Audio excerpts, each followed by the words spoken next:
tardes y bienvenidos a su noticiero. La Ley de Inteligencia, publicada el 11 de junio, sigue dando de qué hablar en cada uno de sus apartados. Compañeros y televidentes, sean bienvenidos a su noticiero. ¿Qué cambios traerá esta ley al Sistema Nacional de Inteligencia? Aquí te lo contaremos. Recordemos que tenemos a nuestros otros compañeros del otro lado del estudio que también les va a brindar información. Muchas gracias, compañeros, por el pase.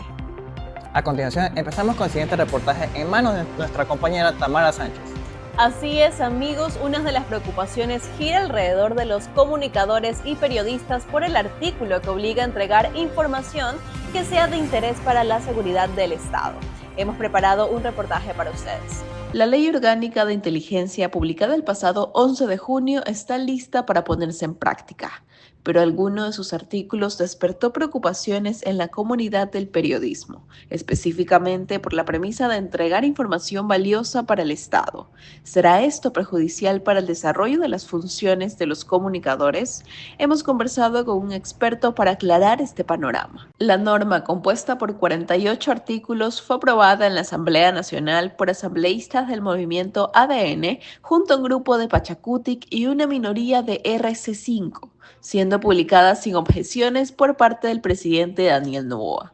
Con esto, el gobierno no necesitará tener permiso del presidente de la Corte Nacional de Justicia para iniciar investigaciones y actividades de inteligencia. Además, se incorporó una disposición que señala que las personas naturales o jurídicas, públicas o privadas, tienen la obligación de entregar en forma segura, directa, gratuita y oportuna la información requerida. Aquí no se excluye a los medios de comunicación o periodistas. Aún así, el Sistema Nacional de Inteligencia podrá alegar que la información es de interés para la seguridad del Estado. Nosotros hemos mostrado nuestra preocupación sobre varios de los temas que tienen que ver fundamentalmente con la comunicación. Y ello, pues, nuestra voz no únicamente ha sido exponerle al público, exponerle a la ciudadanía, sino también a las autoridades.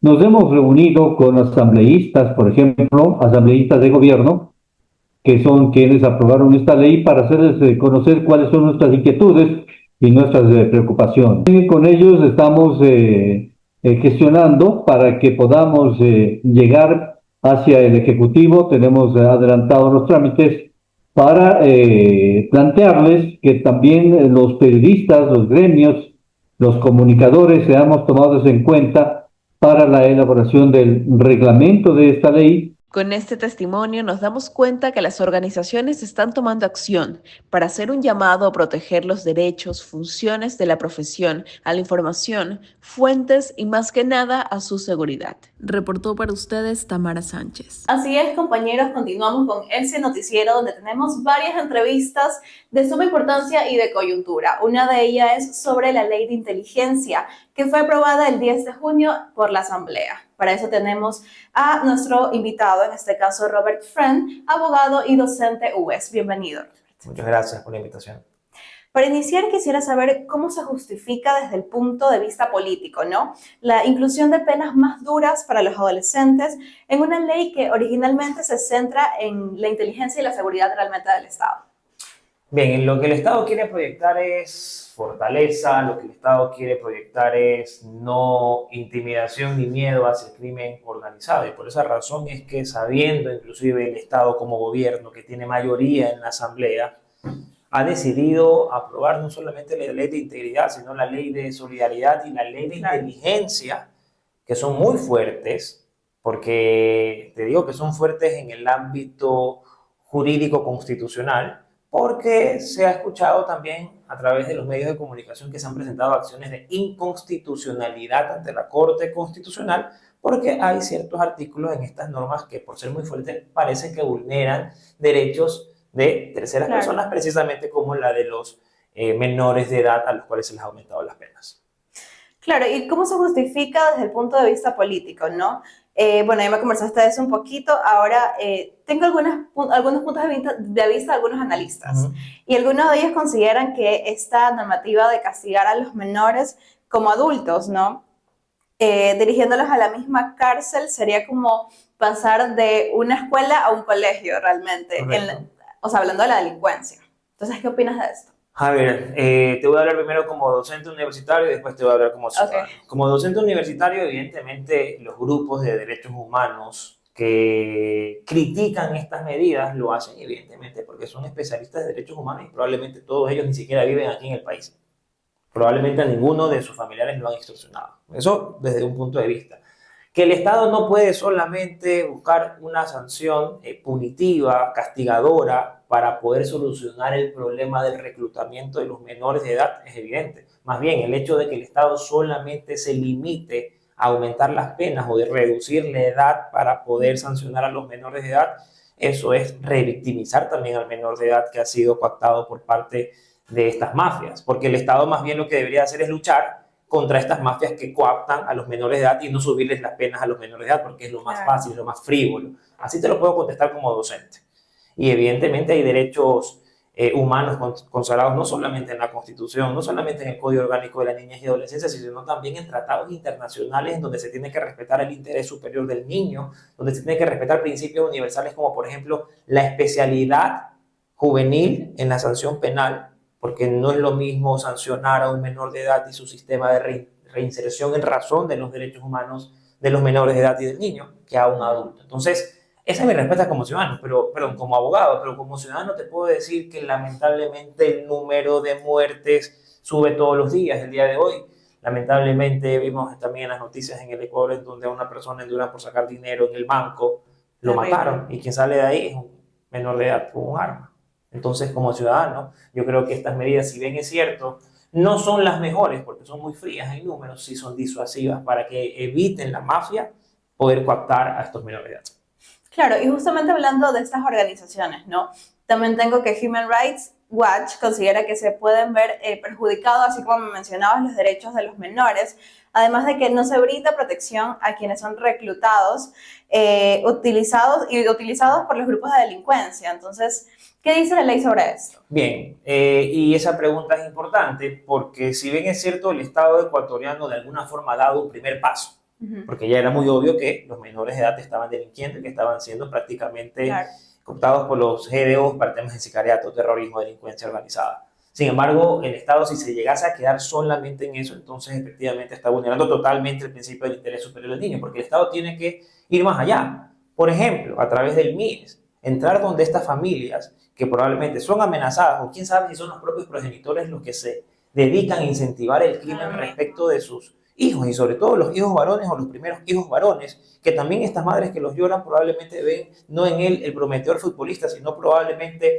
el prometedor capo delincuente, y ven en él el futuro para salir también de la miseria. Entonces el Estado tiene que entrar inclusive también a investigar quién es el que tiene la responsabilidad respecto de la crianza y cuidado de los menores de edad, porque la ley, por ejemplo, el Código Civil, sí te dice que si bien es cierto los delitos son personalísimos, es decir, si un delito lo comete un menor de edad, la sanción privativa de libertad o la que corresponda será para el menor de edad, pero todo tipo de reparación económica que haya provocado ese delito tiene que ser pagada por los representantes, llámese los padres, llámese el tutor, llámese el curador. Entonces, cuando el Estado comience a investigar a los familiares, les comience a privar y a suspender de la patria potestad y los comience a investigar por ponerlos no solamente a delinquir, sino que también los alquilan para que vayan a mendigar a los semáforos. Cuando suceda eso, realmente vamos a entender que las medidas del Estado son articuladas y que efectivamente planificadas, porque algo que sí queda cierto es que así como se aumentaron las penas y se redujeron las edades para ser responsables, también se lo puede modificar en cualquier momento. Esto no es algo perenne, pero yo sí creo que es necesario, por lo menos por lo que estamos viviendo actualmente en el país. Para situaciones tan complicadas, las medidas que se tienen que tomar también tienen que ser complicadas, y eso lo respondo como ciudadano. Claro, me parece súper interesante este tema, hemos hablado sobre varios puntos. Entonces, para finalizar, quisiera saber si considera realmente que esta premisa es una vía para acabar con la delincuencia. Evidentemente no. Querer solamente responsabilizar a los menores de edad porque han sido reclutados por grupos delictivos sin conocer el trasfondo, sin conocer sobre sus familias disfuncionales, inclusive se van a quedar sorprendidos para el trabajo que vayan a tener en clase. ¿Sí sabían ustedes que existen niños recién nacidos que nacen en la cárcel y que viven en la cárcel hasta los 4 años de edad, en las cárceles de mujeres sobre todo? ¿Por qué? Porque el Estado tiene una política pública que promueve prácticamente la reunión íntima entre el privado de libertad o la privada de libertad con personas externas. Y dice, ellos tienen derecho para poder tener relaciones íntimas. ¿Y dónde está la responsabilidad del producto que surja de esa relación íntima? Porque no existen controles de métodos anticonceptivos, no es que existe un control de VIH y el Estado sigue permitiendo que los privados de libertad sigan recibiendo visitas íntimas. No te estoy hablando de las visitas familiares, donde está el abuelo, el primo, el hijo, la esposa. Te estoy hablando de la visita íntima que va simplemente a una reproducción sexual o una satisfacción sexual. Y el Estado lo permite y se lo da a más de 20.000 personas que están privadas de libertad. Y esas personas se siguen multiplicando y se siguen reproduciendo. Y eso también es una irresponsabilidad, porque lo que estás haciendo es prácticamente creando una familia disfuncional cuando el papá o la mamá, que son los principales aportadores en el hogar económicamente, están presos. ¿Qué es lo que va a recibir ese niño o esa niña que nazca en ese hogar donde probablemente nació en la cárcel o su padre la concebió, por así decirlo, estando en la cárcel? Desde ahí deberíamos nosotros de partir, no solamente buscar los centros penitenciarios para que los niños nazcan, sino también para evitar que los niños lleguen a esas circunstancias particulares y sobre todo que sean las personas a las que más deberíamos de proteger, somos a las que más estamos sancionando. Entonces algo está sucediendo. Sin embargo, por la gravedad de lo que sucede, lamentablemente son una de las medidas y de las tantas medidas que se van a seguir tomando para poder darle un equilibrio y paz al Ecuador. Perfecto, Robert. Muchísimas gracias por acompañarnos y compartir sus conocimientos. Un gusto. Continuamos con ustedes, compañeros. Adelante. Uno de los distritos que ha presentado mayor número de hechos violentos en la ciudad de Guayaquil ha sido el sector de La Florida. A continuación, Edison Mendoza nos brindará información sobre las actividades que realiza la policía en estos sectores. El Distrito Judicial La Florida, ubicado en el norte de la ciudad de Guayaquil, que abarca los sectores de La Florida, Juan Montalvo, Mapasingue, Bellavista, Samanes y La Marta del Roldós, registró un incremento de hechos violentos en lo que va del 2025. La subteniente Cristi Sánchez, jefa del Departamento de la Policía Comunitaria del Distrito, comentó cuáles son los puntos más conflictivos de esta zona de Guayaquil. Los circuitos más conflictivos son el circuito Juan Montalvo y el circuito Marta Roldós. Es en donde se cometen el mayor número de hechos delictivos del distrito. Además, nos indicó qué tipo de operativos realiza la Policía Nacional en estos sectores. La Policía Nacional, entonces el Distrito Florida, está realizando varios operativos, diferentes tipos de operativos. Tenemos operativos Impacto 3.0, tenemos operativos conjuntos, que son con demás instituciones. Tenemos operativos ejes viales que más se enfocan en las carreteras, la perimetral, la vía Daule. Según el último reporte realizado en junio por el Distrito Judicial de La Florida, durante lo que va del año 2025 se han registrado 74 homicidios y se detuvo a 523 presuntos delincuentes pertenecientes a grupos delictivos identificados como los tiguerones, los águilas, los lobos y los lagartos. En estos sectores las bandas también se dedican a las extorsiones. En muchos casos la policía logra capturarlos, pero la falta de denuncias dificulta el trabajo que realiza la institución. Es por eso que hacen un pedido a la ciudadanía. Le pedimos a la comunidad que denuncie este tipo de hechos, ya que esto es lo que nos da el primer paso para nosotros poder generar una investigación. Reportó para Crónica Urbana, Edison Mendoza.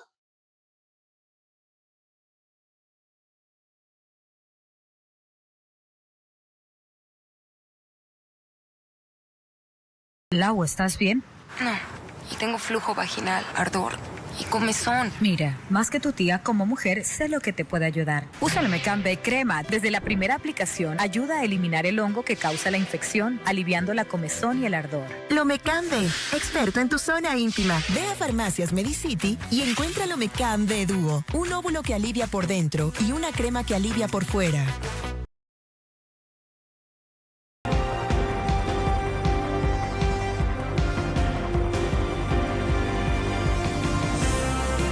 Seguimos avanzando en este noticiero estelar con información actualizada.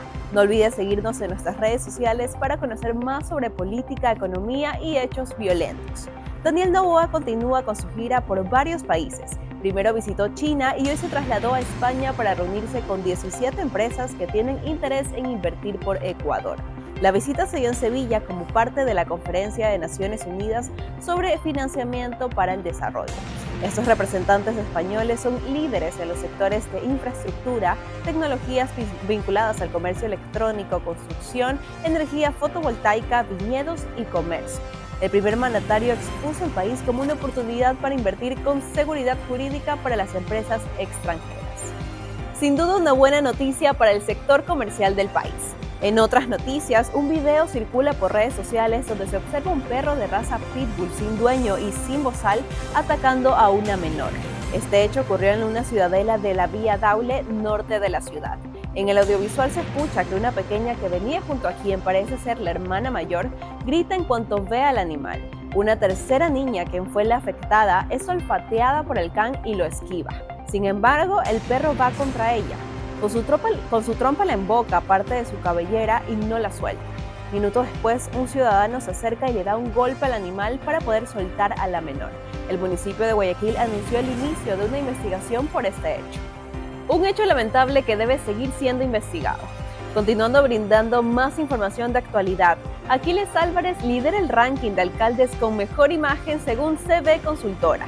El funcionario que está en este cargo desde mayo del 2023, Álvarez se encuentra primero en esta encuestadora con el 46%, luego lo sigue el alcalde de la capital, Pavel Muñoz, con el 44,2% y en tercer lugar a Cristian Zamora, representante de Cuenca, con el 43,8%. De igual manera, la consultora definió sus resultados a los 3 alcaldes con peor imagen a nivel nacional. En ella se encuentra de primero a Alexis Matute, representante de Quevedo, seguido por Luis Chonillo por Durán y Pedro Solines de Milagro. Cabe recalcar que este es uno de varios estudios y encuestas que se realizan durante el 2025. Con esto, bueno amigos, continuamos con un corte comercial y volvemos con mucha más información. Iremos a un corte comercial, ya regresamos.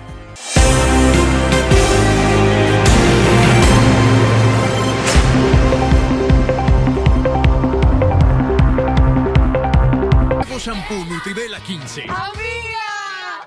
Dayi, tienes el pelo hermoso. Te fuiste a la peluquería y no me invitaste. No, cambié de shampoo y estoy feliz. Ahora uso el nuevo shampoo Nutrivela 15. ¿Nutrivela ahora tiene shampoo? Sí, y si el tratamiento es tan bueno, imagínate el shampoo. ¡Wow! ¿Ya viste cuántos ingredientes tiene? ¿Tiene 15 ingredientes? Sí, tiene los 15 ingredientes más recomendados para el pelo. Nuevo shampoo Nutrivela 15 con 15 poderosos ingredientes: sábila, queratina, argán, biotina, aceite de coco, colágeno, aguacate, dejando tu pelo suave, brillante y hermoso. Encuentra Nutrivela 15 en shampoo, acondicionador y tratamiento. Y también en sachet con extra contenido de shampoo por 30 centavos. Con Nutrivela 15, nuestro pelo de peluquería, pero todos los días. Papá no nos deja dormir. ¡Y a nosotros tampoco! Cuando hay tos, nadie duerme. Tu Col-D alivia la tos rápidamente. Su fórmula bioactiva junta las flemas, las disuelve y las expulsa con tos efectiva, que te limpia, que te alivia. Tu Col-D, el expulsador de flemas.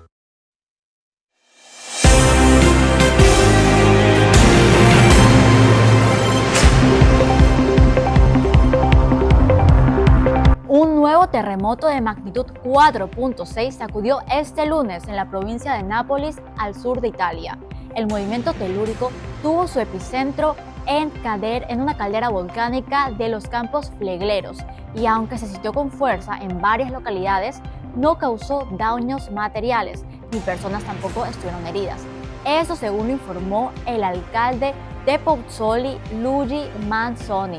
El temblor fue percibido claramente por la población, pero no se han reportado incidentes graves. Por precaución, se han habilitado zonas de espera para los ciudadanos y se mantienen activos centros de operación municipal. Algunas escuelas fueron evacuadas y según medios locales, se produjo el derrumbe de algunas rocas en la isla de Penata, en el Golfo de Pozzuoli. Sin embargo, no se han recibido solicitudes de intervención por parte de los bomberos. Hoy quiero compartir mi reflexión sobre el conflicto que, aunque ya parece que acabó, nos dejó heridas profundas. Estoy hablando de la reciente guerra entre Irán e Israel. Quiero dejar en claro que estoy en contra de la guerra, lo digo con convicción, porque la violencia nos deja nada más que dolor. Y según cifras publicadas por The Times y App News, apenas En 12 días murieron como 900 personas en Irán, entre ellos civiles y altos mandos militares, y cerca de 30 personas en Israel, víctimas de los más de 500 misiles lanzados como represalia. Y más allá de los números, ¿qué queda? Familias rotas, ciudades destruidas, un futuro lleno de incertidumbre, porque esta no fue solo una guerra entre dos países, fue un conflicto que estremeció al mundo entero. El precio del petróleo subió, el comercio se paralizó en varias rutas y la amenaza de un conflicto mayor nos puso en un vilo. El 24 de junio, gracias a la mediación de los Estados Unidos, se logró el alto al fuego. Y aunque hoy hay calma relativa, todos sabemos que la paz real vendrá cuando ellos se sienten a dialogar. ¿Por qué?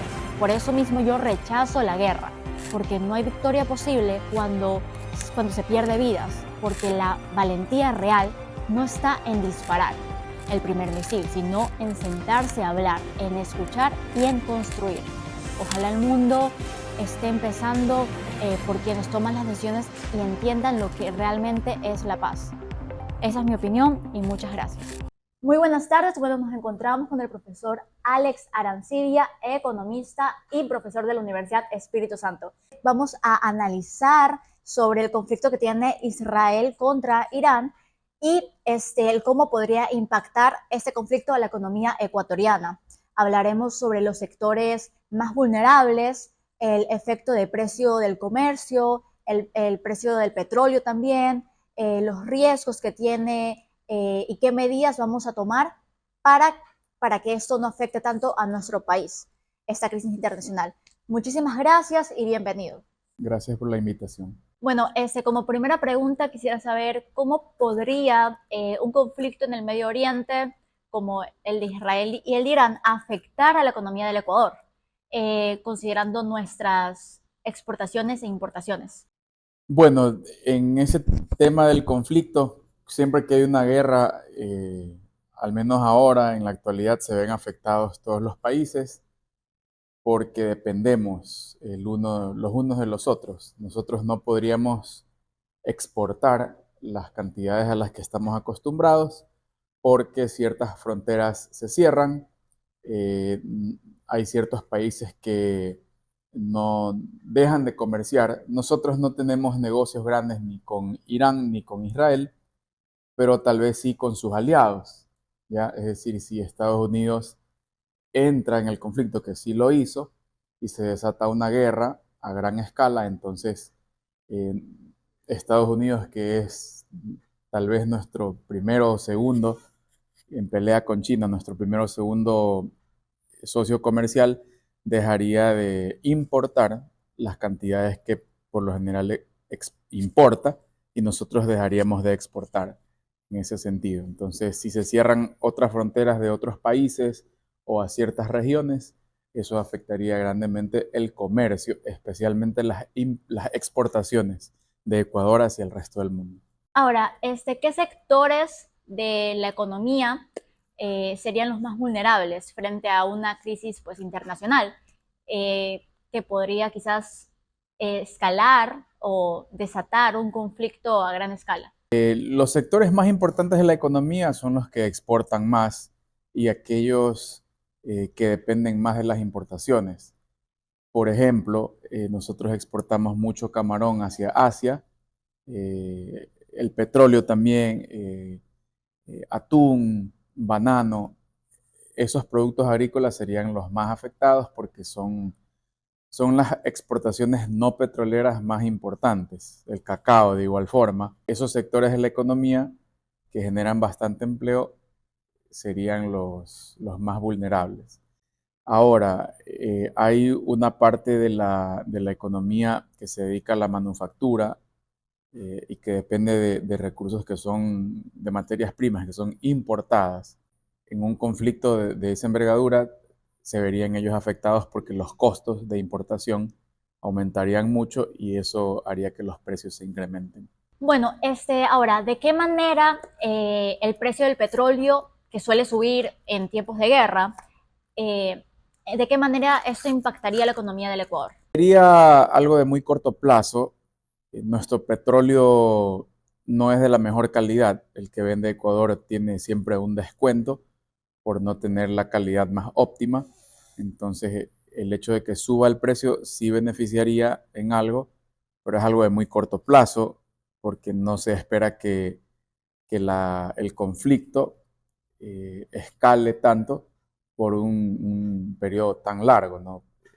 Si recordamos la historia reciente, el conflicto entre Ucrania y Rusia, que todavía siguen en conflicto, estuvo tal vez, tuvo sus efectos más significativos al inicio del 2022, por tal vez un par de meses o 3, pero luego se restablecieron las relaciones entre todos los países hasta el momento actual, en donde ya ellos siguen en conflicto, pero no generan mayores dificultades para el resto de países. Ahora, para concluir, quisiera saber qué medidas podría adoptar el Ecuador o el gobierno del Ecuador, obviamente, para mitigar los efectos económicos de un conflicto armado internacional. Pienso que la mejor alternativa para estar preparados y mitigar el impacto, no eliminarlo, porque es imposible eliminar ese impacto, nos va a afectar a todos, sería llegar a tener acuerdos comerciales con aquellos países y aquellas economías que para nosotros podrían representar socios más importantes. Ya tenemos un acuerdo un tratado de libre comercio con China, recién se cumplió un año.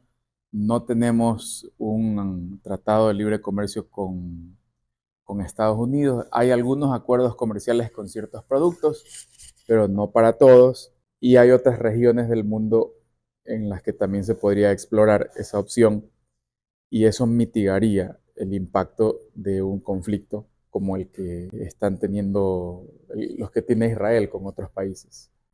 Bueno, muchísimas gracias por aceptar esta entrevista. Esto aclara bastante el panorama sobre las implicaciones del conflicto armado entre Irán e Israel, y también nos ayuda a comprender un poco más sobre efectos y también las posibles soluciones.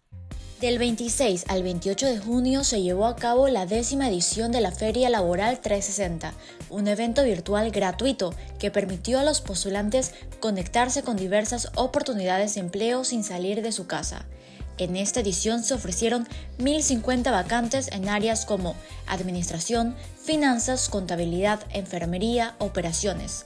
Participaron 26 empresas nacionales e internacionales, entre ellas THL, HomeSimt, NIRSA, Solca, Agripac y el propio ministro de Trabajo. Me pareció una excelente oportunidad porque pude postularme a varias empresas sin tener que moverme de casa.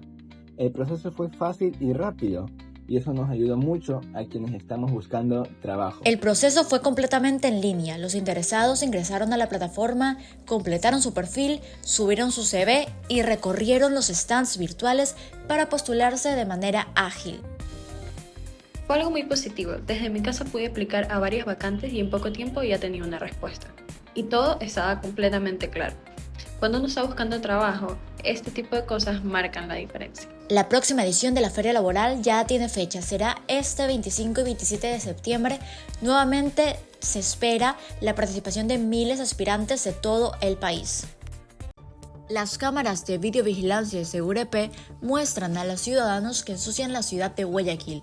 Este hombre, por ejemplo, fue captado lanzando un saco lleno de basura en la ciudadela ferroviaria, norte de la ciudad, fuera del horario de recolección de desechos, acción por la que fue notificado por el Departamento de Justicia y Vigilancia y por la que tendrá que pagar una multa. A partir de las 7 de la noche te pueden votar, pero la gente vota a la hora que le da la gana, el camión pasa y ya ponen basura. En lo que va del 2025, el municipio ha entregado 1.289 notificaciones a ciudadanos por la mala disposición de la basura y acumulación de desperdicios en aceras y predios.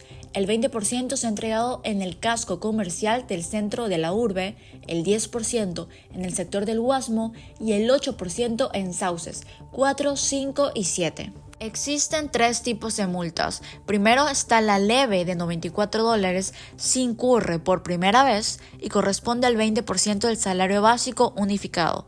De ahí tenemos la grave, que es de $197 si es residente y corresponde al 42% del salario básico unificado. Y por último, la muy grave, de $587, si ya es varias veces residente y se trata de mucha basura. Además, según Fernando Cornejo, director de Aseo Cantonal, el año pasado emitieron más de 4.200 notificaciones. Hoy, con la ayuda de las cámaras y el compromiso de la ciudadanía, están bajando esas cifras. También gracias al programa de Barrio de Todos, los puntos de haciamiento de basura en la ciudadanía se han reducido de 807 a 630. Las autoridades insisten que en que más haya de sancionar, se busca crear conciencia sobre la importancia de mantener limpia la ciudad. Además, invitan a la ciudadanía a denunciar estas malas prácticas al WhatsApp 098-181-181, enviando fotos o videos de los infractores para que se pueda actuar de manera inmediata. Ballena jorobada albina es vista por primera vez en las costas ecuatorianas. Un hecho histórico según científicos. Ocurrió en el cantón Puerto López, provincia de Manabí, cerca de la isla de La Plata, mientras guías locales, científicos y turistas observaban un grupo de ballenas jorobadas.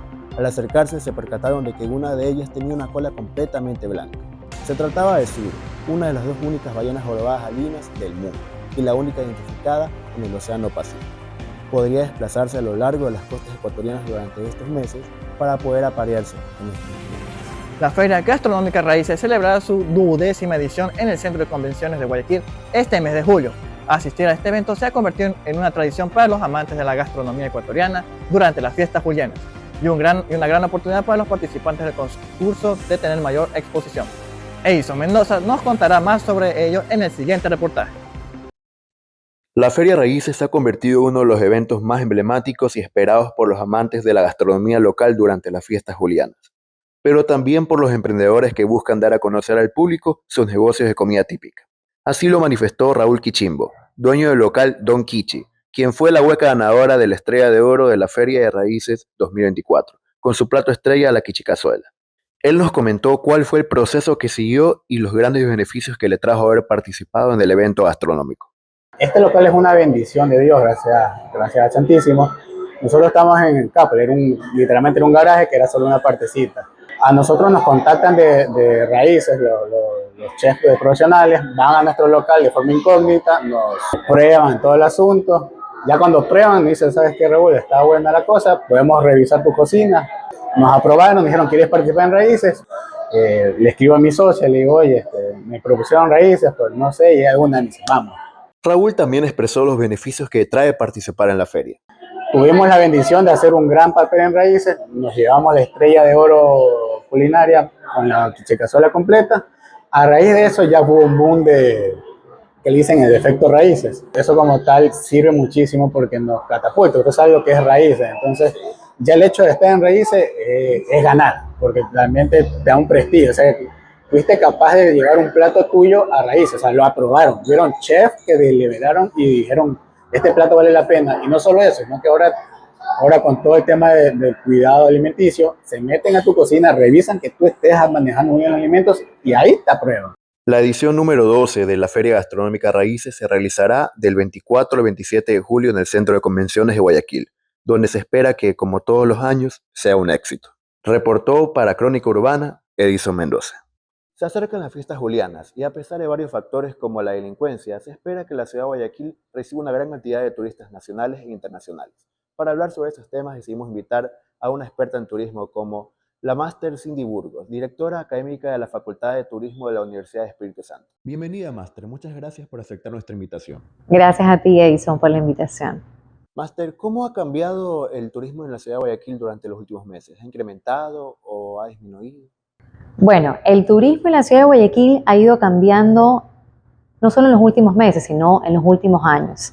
Anteriormente, los turistas solo venían pocas horas, era una ciudad de paso, para continuar con su próximo destino, que era Galápagos o la Sierra, pero hoy en día, gracias al Malecón 2000, al Cerro Santa Ana, gracias a la calle Panamá y a su distinta oferta gastronómica, ya hay turistas que se quedan en la ciudad 1 o 2 días. Y de hecho eso es lo que hay que fomentar, sobre todo, que no sea solamente una ciudad de paso, y eso lo hemos ido viendo ya cómo ha ido cambiando. Y eso es bueno para la ciudad. ¿De qué manera se puede fomentar el turismo en la ciudad de Guayaquil?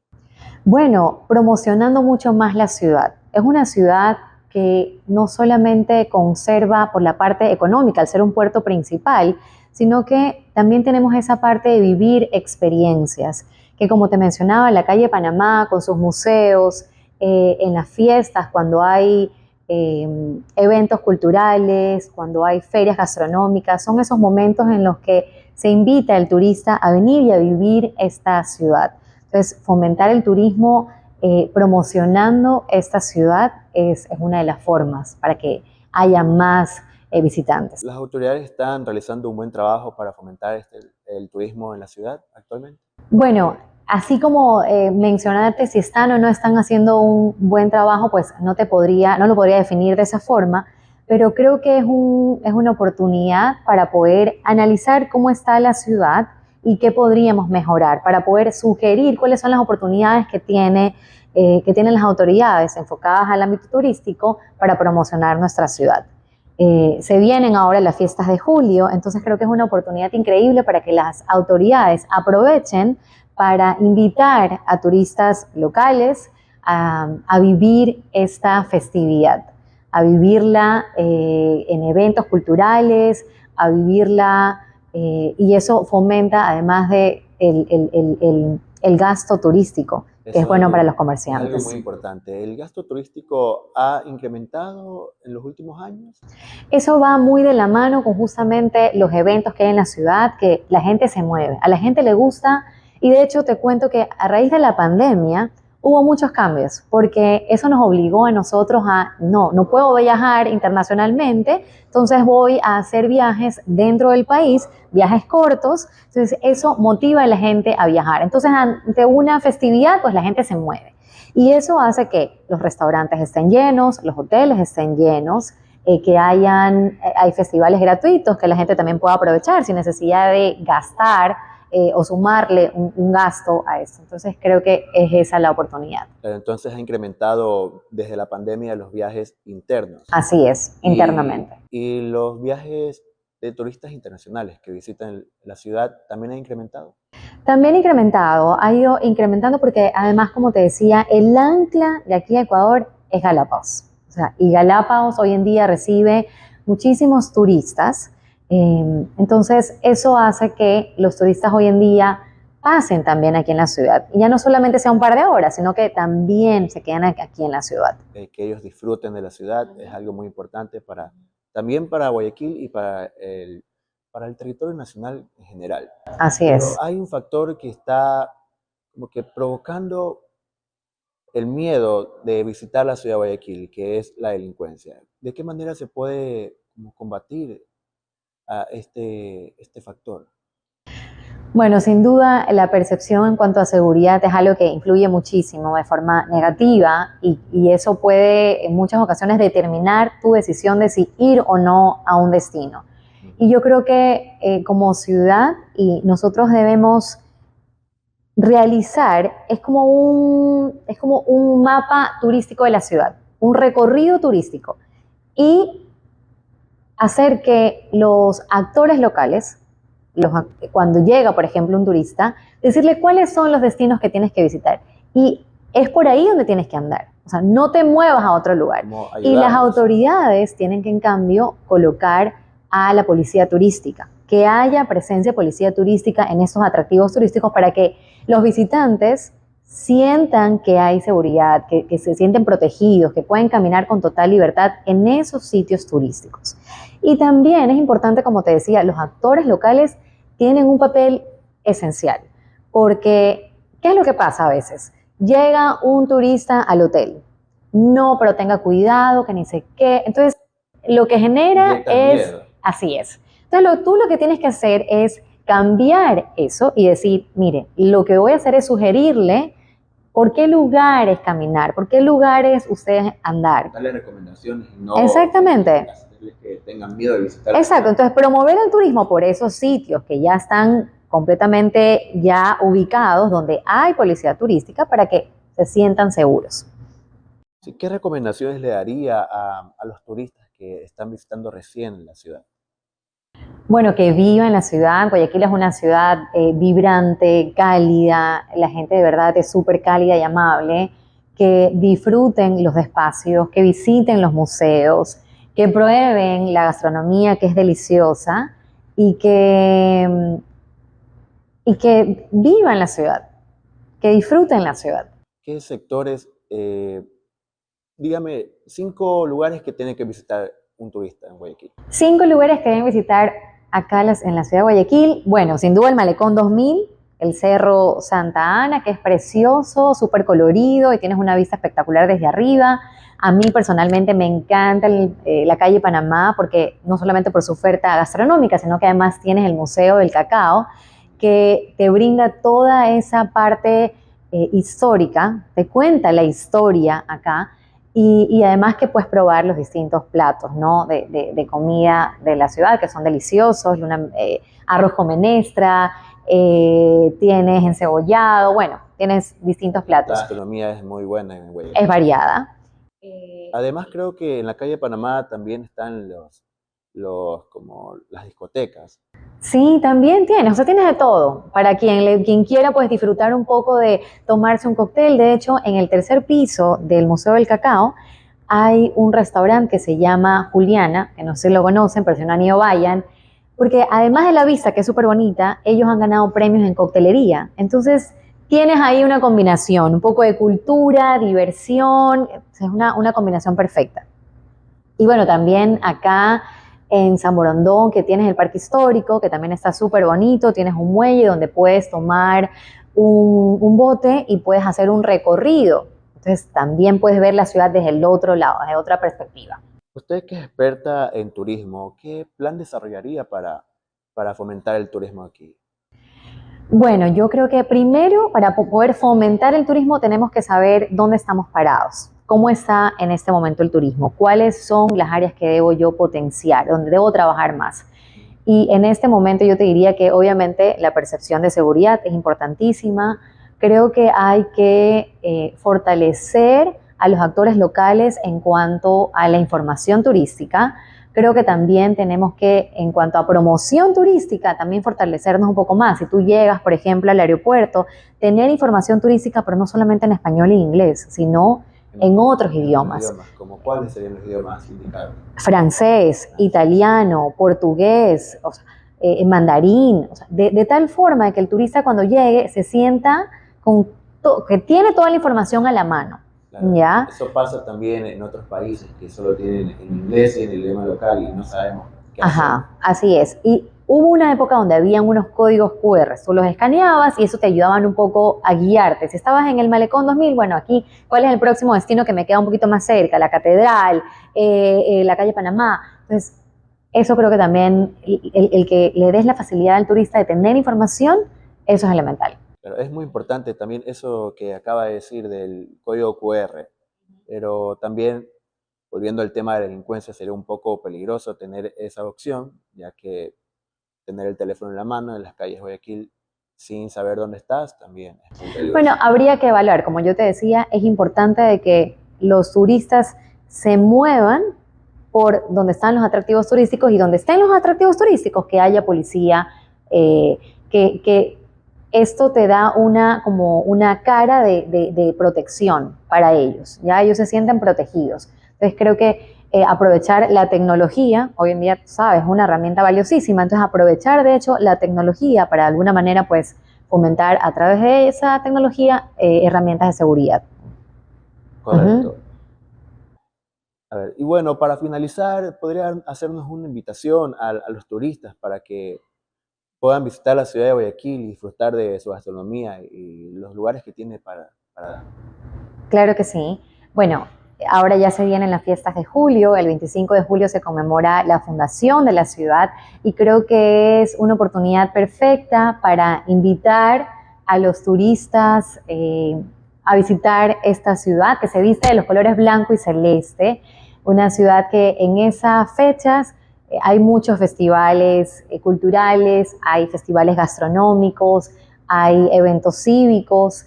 Entonces creo que es una oportunidad para que vivan estos días con alegría y compartan con nosotros ese amor por nuestra ciudad de Guayaquil. Muchas gracias, Máster, por aceptar nuestra invitación. Gracias también a ti por esta invitación el día de hoy. Bueno, estas fueron las declaraciones de la Máster Cindy Burgos, directora académica de la Facultad de Turismo de la Universidad de Espíritu Santo. Seguimos con nuestra transmisión habitual. Después de una larga semana de trabajo y estudios, las personas buscan olvidarse de los problemas y desestresarse de alguna manera. Una de las opciones más escogidas por las familias guayaquileñas es visitar el Parque Samanes. En el siguiente reportaje, Edison Mendoza nos va a contar sobre algunas de estas actividades que se pueden realizar en este parque los fines de semana. El Parque Samanes, ubicado en el norte de Guayaquil, es un espacio dedicado al deporte y a la recreación de los ciudadanos desde su inauguración en el año 2010. Cuenta con un total de 851 hectáreas que incluyen áreas verdes, canchas deportivas, un estadio, ciclovías, lagunas, espacios para realizar picnic, entre otros sectores ideales para distraerse, olvidar los problemas y liberar el estrés durante los fines de semana. El Parque Samanes es uno de los sitios preferidos por las familias guayaquileñas luego de una semana muy agitada. Pueden realizar actividades físicas como correr, trotar, hacer ciclismo, celebrar sus cumpleaños, hacer picnics, hasta sesión de fotos, entre otras actividades. Algunos visitantes mencionaron los motivos por los que les gusta asistir al parque.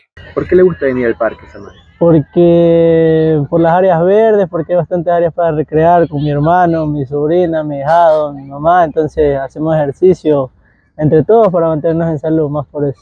Me gusta venir al Parque Samanes porque es un lugar abierto, es un lugar público, es un lugar al aire libre en el que podemos hacer actividades o dinámicas, juegos, actividades recreativas con mis compañeros de trabajo, entonces nos gusta divertirnos acá en el Parque Samanes.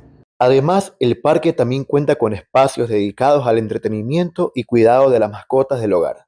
Porque lo que queremos promover es un lugar para la familia, que no se vuelva una actividad más de la agenda, llevar al perrito a la atención, sino que aquí pueda venir la mamá con el papá, con los hijos, su animalito, recibir la atención, pero también disfrutas de una feria, encuentras el espacio seguro. Según datos de la Empresa Pública Municipal de Parques, Áreas Verdes y Espacios Públicos de Guayaquil, en el 2025 incrementó la afluencia de visitantes durante los fines de semana en el Parque Samanes, pasando de tener entre 5.000 y 6.000 visitantes en años anteriores a contar con alrededor de 20.000 asistentes en el presente año. Esto demuestra que, a pesar de los altos indicios de delincuencia que vive la ciudad, los guayaquileños siguen visitando espacios de recreación que les permita descansar y desestresarse. Reportó para Crónica Urbana, Edison Mendoza. La Municipalidad de Guayaquil anunció que ya son más de 160 equipos inscritos en la Liga Pro Kids, el cual no solo busca entrenar a futbolistas desde la niñez, sino que también busca formar personas con valores y metas claras. Se espera que más de 15.000 niños, niñas y adolescentes participen de esta iniciativa el 19 de julio en el Estadio Cristian Benítez. Vamos a un corte comercial.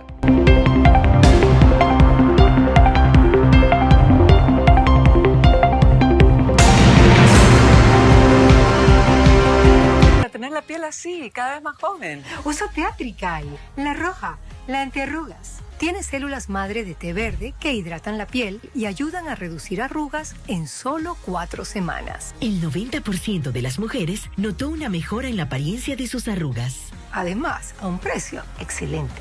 Teatrical con células madre de té verde. Una caricia que rejuvenece tu piel. Ser full claro es full velocidad. Para tu negocio, para tu hogar. Conectado en cualquier lugar. Ser full claro te conviene a full, porque tienes toda tu vida a full. Todo con un internet veloz y estable dentro de casa y más gigas para tu celular fuera de casa. Contrátalo hoy con más servicios y más beneficios, pagando lo mismo siempre. Ser full claro te conviene a full.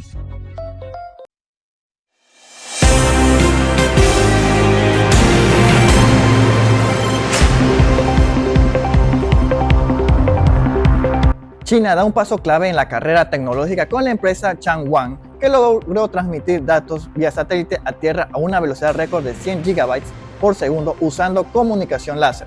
Este récord supera la velocidad de enlace satelital tierra de Starlink, la constelación de Elon Musk, que cuenta con más de 5.000 satélites en órbita. Actualmente China opera más de 100 satélites en 2 constelaciones llamadas Huanghuang y Qianfan, con planes de despegar hasta 15.000 satélites para 2027, aunque enfrenta desafíos técnicos con una tasa de fallos de 14% en lanzamientos. El país avanza rápido para consolidar su soberanía digital y competir globalmente en Internet satelital. Después de una larga semana de trabajo y estudios, muchas personas en Latinoamérica buscan desconectarse, inspirarse y descubrir nuevas herramientas que faciliten su día a día. Una de las opciones que está ganando popularidad es el uso de inteligencias artificiales como la LatanGPT. En el siguiente reportaje, César Rangel nos contará cómo esta tecnología está ayudando a los estudiantes. Se trata de un proyecto sin precedentes, liderado por Chile y respaldado por 12 países latinoamericanos. Más que un simple chatbot o un asistente virtual, LatanGPT será un motor tecnológico que piensa, habla y entiende como nosotros. Mientras la mayoría de los sistemas de inteligencia artificial se crean en inglés y responden a la lógica de Silicon Valley, este modelo incorpora las lenguas y las culturas de nuestros pueblos.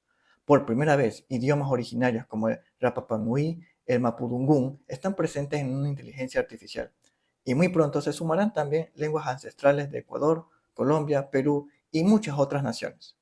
La misión de LatanGPT va más allá de la tecnología. Se trata de un esfuerzo por evitar que la inteligencia artificial se convierta en una amenaza para nuestras culturas menos representadas y, en cambio, sea una herramienta que las proteja y las proyecta al mundo. LatanGPT contará con 70 millones de parámetros, lo que lo posicionará como uno de los modelos más potentes creados hasta ahora. Se aplicará en áreas clave como la educación, la justicia y el acceso a la información. De hecho, de las primeras pruebas ya se realizan en municipios de Chile y su expansión promete que toda la región pueda beneficiarse de esta tecnología. Mi opinión es que me parece excelente que se dé un espacio en el que nos permitan a los latinos identificarnos con una plataforma que últimamente se ha vuelto más internacional.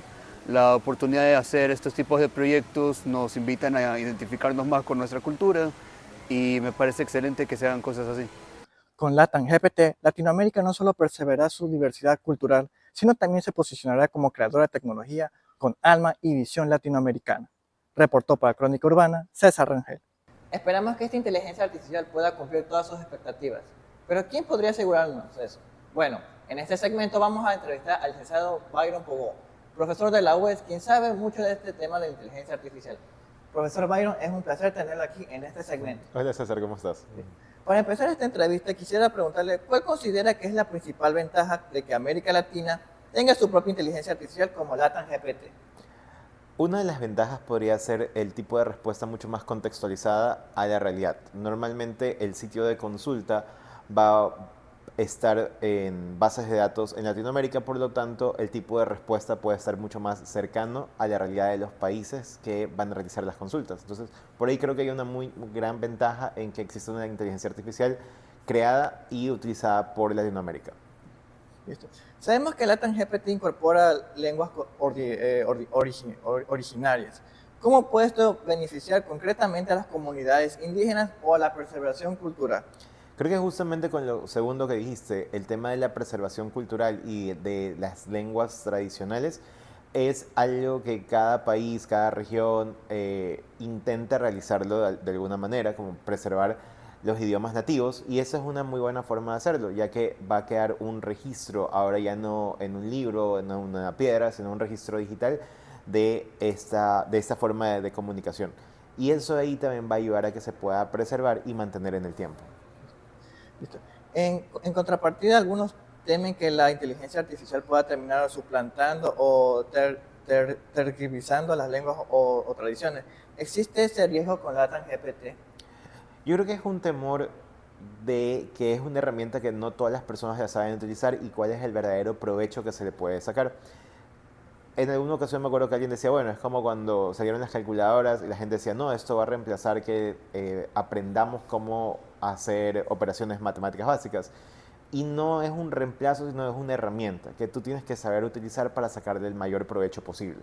En ese caso, las inteligencias artificiales siguen siendo una herramienta que sigue dependiendo de la inteligencia de una persona, de la parte estratégica de una persona y de cómo la vayas a utilizar para el beneficio de lo que sea que estés elaborando. Entonces, yo no lo veo como un reemplazo, yo lo veo como algo que puede llegar a ayudarte a elaborar mejor tu trabajo. Desde su perspectiva, LatanGPT podría ayudar a reducir la brecha tecnológica en sectores como la educación y la salud, ¿y cómo lo haría en la práctica? Definitivamente, yo creo que justamente con lo que estábamos hablando de poder optimizar mucha cantidad de contenido en respuestas mucho más cortas o respuestas mucho más contextuales, puede ayudar a que las personas lleguen puntualmente a la respuesta que están intentando llegar. Entonces, por ejemplo, en el tema de la educación, es un muy buen punto de partida para iniciar tu investigación en algo. Ya te va a brindar los puntos más importantes de los que deberías considerar al momento de comenzar a especializarte o comenzar a leer sobre algún tema. Mismo caso en el tema de la medicina, o sea, imagínate cuántas dolencias, cuántas dificultades puede tener el ser humano, y eso aquí, el hecho de poder filtrar basado en un prompt o basado en ciertas características en común te puede ayudar a resolver o poder encontrar cuáles podrían ser los problemas, y basado en lo que has ido aprendiendo, propones tú como soluciones. Entonces yo creería que sí, que podría tener ese componente. Perfecto. ¿Qué ventajas o limitaciones ve usted en desarrollar una inteligencia artificial regional, especialmente si la comparamos como grandes inteligencias como son ChatGPT o BART? Yo en realidad no le veo como una limitación por el simple hecho de que exista algo más regional. ¿Ya? Yo creo que en realidad la única dificultad va a estar en cómo haces que las personas la comiencen a utilizar, o cómo haces que las personas la comiencen a integrar dentro de sus procesos. Yo creo que por ahí puede encontrarse el primer tipo de dificultad. Entender también qué tipo de información están buscando las personas y cómo presentárselas. Por ejemplo, no sé si has visto cómo ha ido evolucionando las respuestas en este corto periodo de tiempo. Claro. En un principio simplemente eran bloques de texto con un par de bullet points. Y hay algunos que en algunas ocasiones te da el texto, pero también ya te comienza a indicar de dónde proviene cada parte del artículo, como para certificar que la información que estás consumiendo tiene una base científica. Entonces yo creería que la dificultad está más bien en cómo las personas lo van a comenzar a utilizar dentro de sus momentos de búsqueda, y no tanto en que por sí sola la herramienta no vaya a cumplir con sus expectativas. Okay. Se ha hablado de soberanía tecnológica. ¿Cree que LATAM GPT puede realmente dar más autonomía a la región, o seguimos dependiendo de infraestructuras externas? Va a depender muchísimo de la infraestructura, de cómo inicia la creación de estos procesos de bases de datos. Creo que la intención sería no caer. Hay un término que se usa bastante, que es no caer en una sola base de datos donde se realicen todas las consultas. ¿Ya? ¿Por qué? Porque eso de ahí de alguna u otra forma sí limita tu capacidad de poder acceder a la información. ¿Ya? ¿Por qué? Porque lo único que vas a poder consultar es lo que yo te estoy diciendo que vas a poder consultar. En el otro caso, el poder tener cierto grado de independencia te permite que tengas dos tipos de repositorios distintos en los que vas a poder hacer la consulta y poder obtener una información mucho más aterrizada a tu realidad. Entonces, como por ese lado, creo que sí hay una ventaja en el uso de una inteligencia artificial más latinoamericana.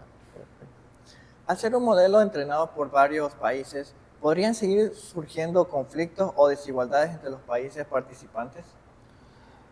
Depende, o sea, creo que mucho de eso tiene variables, pero creo que depende mucho de cuáles son las condiciones de ingreso a la participación de la plataforma. Entonces, si todos nosotros nos coordinamos de cierta manera y sabemos qué tipo de información o qué tipo de estructura de información o hilos de información vamos a subir dentro de esta plataforma, creo que cada país que vaya a contribuir con la ampliación de las posibilidades de respuesta debe mantener o debe seguir este reglamento inicial con el que acordaron ingresar a la plataforma. Por supuesto. A nivel técnico, LATAM GPT contará con 70 millones de parámetros. ¿Esto garantiza su competitividad o hay desafíos importantes que la región aún debe enfrentar? Creo que siempre van a presentarse diferentes desafíos. Uno de esos no solamente es como en cuanto a los campos de consulta, sino también a la velocidad de consulta, por ejemplo. Entonces, muy aparte de que puedas tener una infraestructura de información que pueda darte una respuesta, también puedes validar el tiempo que se va a demorar en que esa respuesta llegue a ti. Algo que pasó muchísimo con el famosísimo caso de Ghibli. O sea, tú subías tu fotografía y pasaban un par de minutos hasta que obtuvieras algún tipo de respuesta. Entonces, tal vez va más por el lado de ahí. Creo que el tema de consultar y tener una respuesta va a llegar, pero también validar de qué propuesta de valor o qué cosa diferenciadora va a tener esta nueva plataforma. A lo mejor puede ser el tiempo de respuesta. A lo mejor podría ser las alternativas de respuesta que te pueda brindar y no darte una sola respuesta, sino decirte, mira, respuesta número 1, 2 y 3. Entonces creo que va a depender muchísimo de qué tipo de factor diferenciador va a buscar la plataforma y va a intentar hacerse fuerte dentro de ese factor. Perfecto. Más allá de las ventajas, ¿qué riesgos éticos o sociales debemos considerar con la implementación de esta tecnología? Yo creo que el mismo que ha pasado desde que las inteligencias artificiales son parte de nuestro diario vivir, la parte ética de defender los derechos de autor, defender la autoría de estilos, por ejemplo, lo que estábamos hablando hace un ratito del caso Ghibli, y sobre todo que las personas entiendan la parte ética detrás de esto. No es ético que yo le pida a ChatGPT que me redacte un párrafo, yo lo copie y lo pegue diciendo como que no, yo lo escribí por mi cuenta. Ya, yo creo que la parte de educación en cuanto a la ética y sobre todo no solamente a la parte ética, sino también a ese deseo investigativo que deberíamos tener todos, o esa búsqueda de la verdad o esa búsqueda constante de diferentes fuentes, es parte de uno de los retos más grandes que existe al utilizar inteligencias artificiales. Y creo que no se trata solo de mejorar la inteligencia artificial, sino también de trabajar en cultivar la inteligencia personal. Pero esta inteligencia artificial también podría usarse para beneficios académicos. Definitivamente, pero siempre y cuando tú entiendas cuáles son tus obligaciones también dentro del proceso académico. O sea, porque una consulta te la va a poder resolver, o sea, te va a poder dar una respuesta.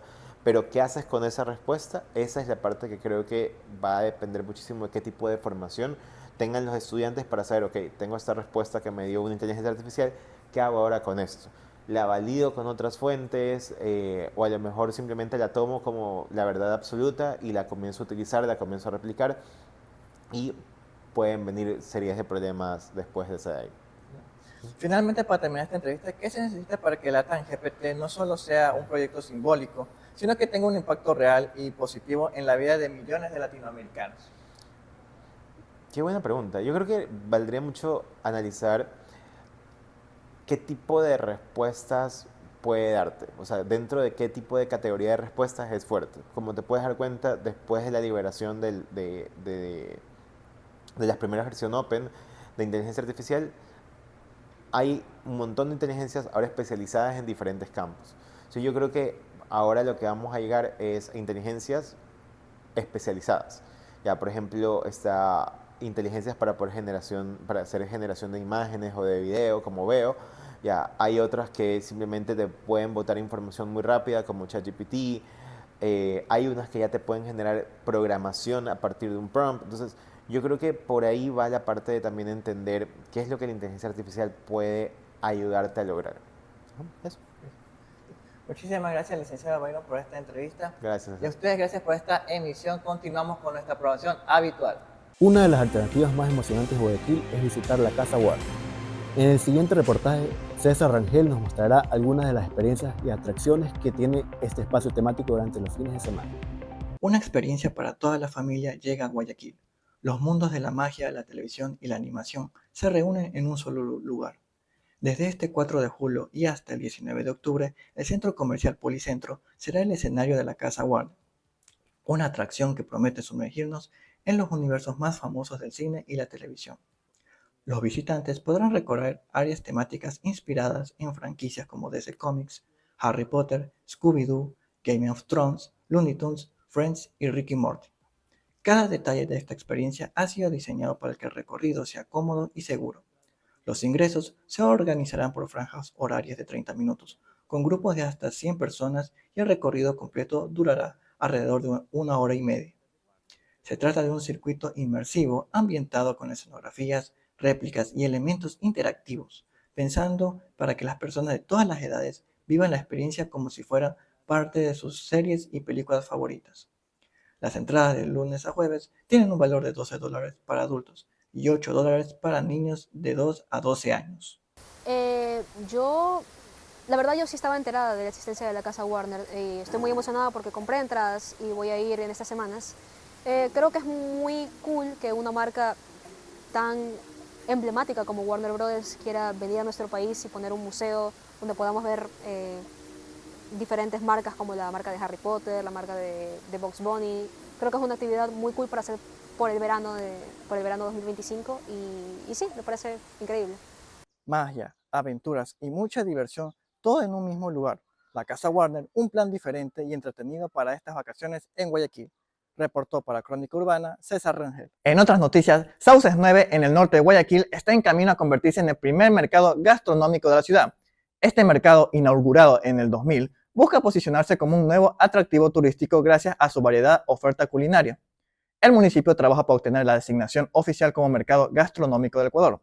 La proyección es la declaratoria que se convierte durante las fiestas julianas, dando relace no solo al mercado, sino también a todo su entorno comercial y turístico.